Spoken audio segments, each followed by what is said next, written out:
Hello everyone, and welcome back to another episode of that show that will not be named. I am your host, Brian, or to Game Prince, whatever you prefer.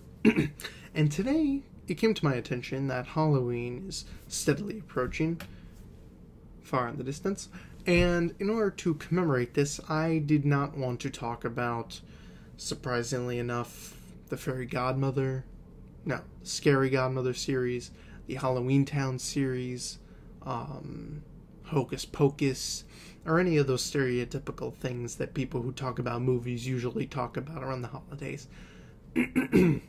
Where I am going to be binge watching those this Halloween season. Instead, I wanted to take a branch away from that.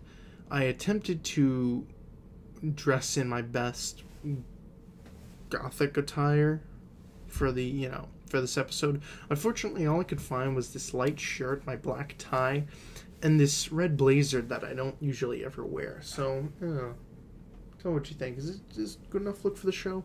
Also, couldn't really do anything with my hair, and putting black makeup around my eyes would require me to go out and spend money, and we both know I'm broke. So, this episode, I was going to keep it simple. I'm not even going to talk about a movie, surprisingly enough. I am going to head to the internet, and I'm going to locate a creepypasta, and I'm going to read it here on the channel.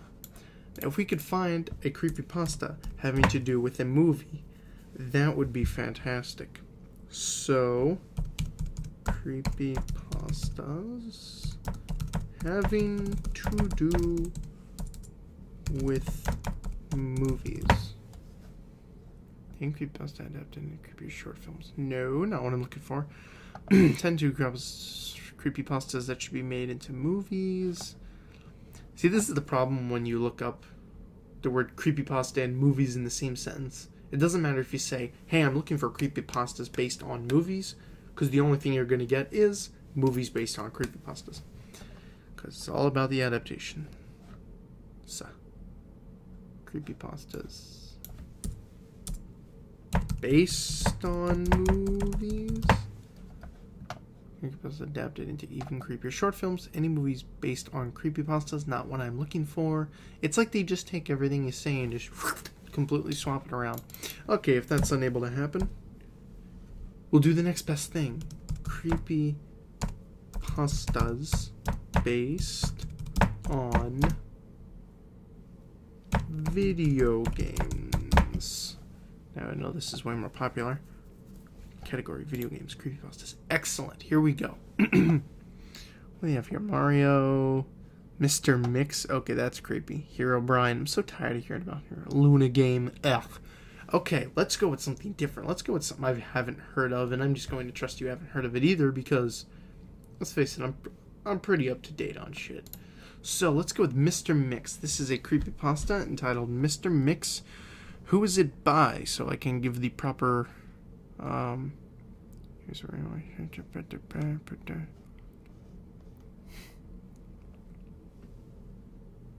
I can't find who this is by.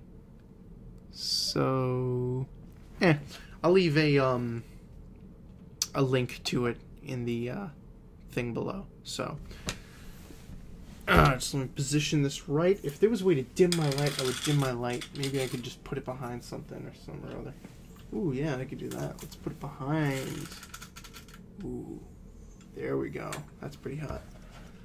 Let's see. Yes. Okay, this works. Wow, this lighting is way better. I basically just took my light and put it behind my monitor. This is fantastic. I should just do every video at night like this.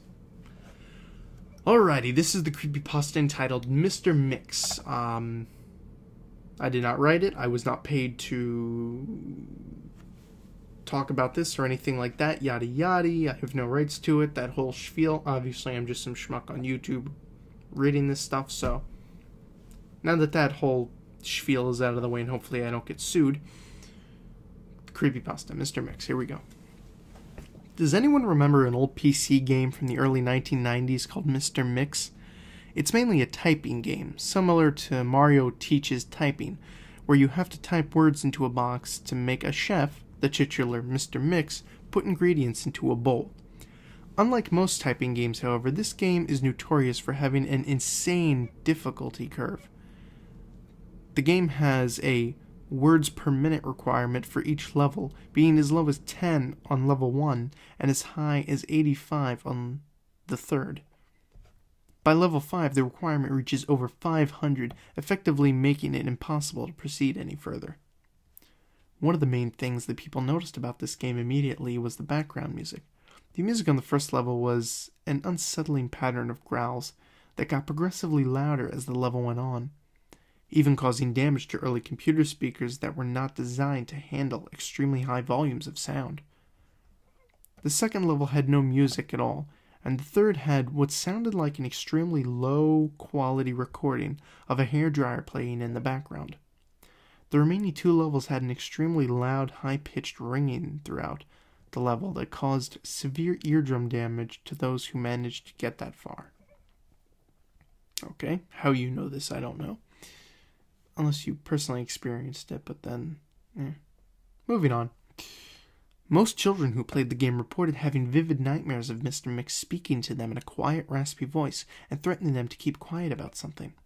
However, none of them could remember exactly what it was. Okay, I'm just going to make this prediction now. Mr. Mix is mixing human body parts in to make his food, and that's the secret you have to keep, and he's a dream demon, and blah, blah, blah. What was that? One psychologist who saw many of these children reported being disturbed by the sheer amount of terror on the faces of the children as they recounted the details of the nightmare. First of all, the only thing I find scary in this is the amount of run-on sentences. I mean, I am tripping up here. Many of the children broke down into tears in the process, begging for their parents to save them. However, no direct relationship to the game itself could be determined by these few cases, as not all children suffered from the same adverse effects. For obvious reasons, the game did not sell very well. It remained in a relative obscurity until a few years ago, when PC hackers got a hold of a ROM of the game and started digging through it. Using memory hacking software, they managed to crack the game's code by bypassing the impossible 5th level. What they found, however, was extremely disturbing and caused many of them to quit the expedition altogether. According to the reports these hackers left behind, the game behaves very strangely in the 5th level. The game behaves very strangely if the 5th level is bypassed. The game crashes violently and closes, writing a bunch of files to the user's System32 directory to the point that the RAM was almost completely filled. These files are reportedly pictures of people with horribly disformed faces appearing to scream in pain and agony, with their eyes appearing to be bleeding from their tear ducts and their outer layer of skin torn clean off in multiple places. I would assume that this blood was hyper-realistic. If the user attempts to delete these files, the computer will violently crash and blue screen, causing permanent, irreparable damage to the user's hard drive. The hackers found that this was caused by a lone byte in the game's ROM that triggered when the 5th level was completed. After removing this byte, they were able to proceed to the 6th and final level. Unfortunately, all the original hackers declined to discuss what they saw in the final level.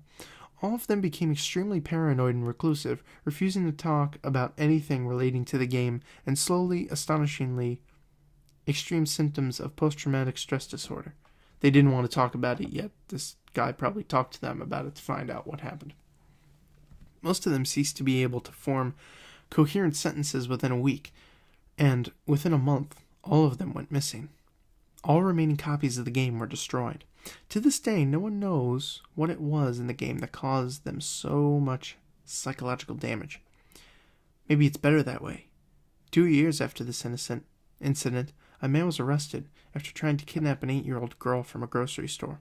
Through DNA and fingerprint analysis, the man was identified as one of the original hackers who viewed the final level of the game. He was wearing a white chef's hat and had a look of unspeakable malice and insanity on his face. When interrogated, the man would say only one thing: "I'm Mr. Mix." Shh. Well, that was very creepypasta. It was shit. It was ass. My biggest issue with it, okay, you know what? Going away from the average, like, insulting of other people's work, I will say that the idea is pretty cool. I mean, of course, you have your average, it was a video game and it was haunted and it caused people psychological damage and nobody knows what it looked like because nobody talked about it. Then how did you get the story then? How did you find out about it if everyone involved in it didn't talk about it? The picture of Mr. Mix on here is fucking creepy, so I'm probably gonna have nightmares about that tonight. The idea is very good. Definitely thought there was gonna be like a cannibalism thing worked in, but it seems to be just like a mind control thingamajig. That's the best I can chalk it up to. So yeah, that was Mr. Mix. I'll put the